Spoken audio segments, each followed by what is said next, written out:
La montée des eaux, c'est tout simplement le fait que le niveau de la mer s'élève annuellement et de façon imperceptible. En fait, tous les jours, nous sommes pris par nos activités, nous n'avons pas conscience que le niveau de la mer s'élève.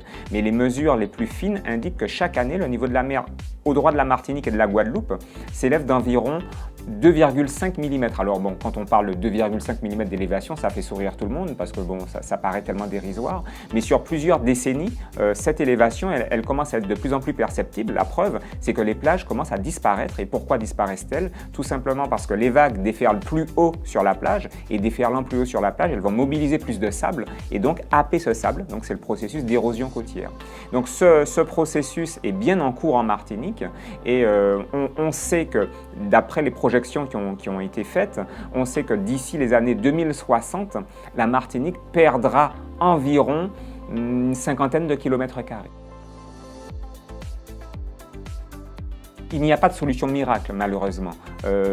En ce qui concerne l'élévation du niveau de la mer, de nombreuses solutions sont à l'étude aujourd'hui, ce qu'on appelle les solutions de géo-ingénierie. Bon, ce qu'il faut savoir, c'est que la solution qui est prônée aujourd'hui à l'échelle mondiale, c'est la construction de murs, en fait ce qu'on appelle des digues, c'est l'endiguement du territoire, mais ce qui est une catastrophe écologique, parce qu'à partir du moment où vous ceinturez votre territoire par de hautes palissades bétonnées, ça a un impact sur le tourisme, ça a un impact sur tout simplement le caractère paysager de votre territoire, mais c'est le moyen aussi de limiter l'avancée du niveau de la mer. Donc ça, c'est la solution, si vous voulez, la plus basique.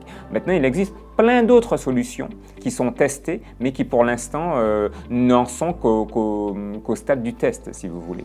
Maintenant, concernant le blanchiment du corail, là, il n'y a malheureusement aucune solution, si ce n'est faire baisser la température des océans. Mais pour faire baisser la température des océans, là, il faut jouer sur le climat de façon globale, et c'est-à-dire que l'homme soit beaucoup plus respectueux de l'environnement et donc cesse de rejeter des polluants dans l'atmosphère pour casser cette dynamique qui consiste à avoir cette espèce de couvercle qui maintient une température élevée sur Terre, ce qui, de toute façon, limiterait l'élévation du niveau de la mer.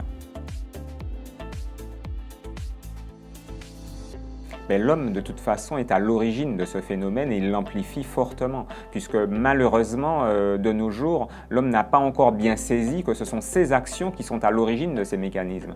Donc, moins nous agirons en faveur de la protection de l'environnement, moins nous agirons en faveur de la réduction de nos émissions de gaz à effet de serre, et plus ces mécanismes, que ce soit l'élévation du niveau de la mer ou le blanchiment du corail, plus ces mécanismes s'accentueront.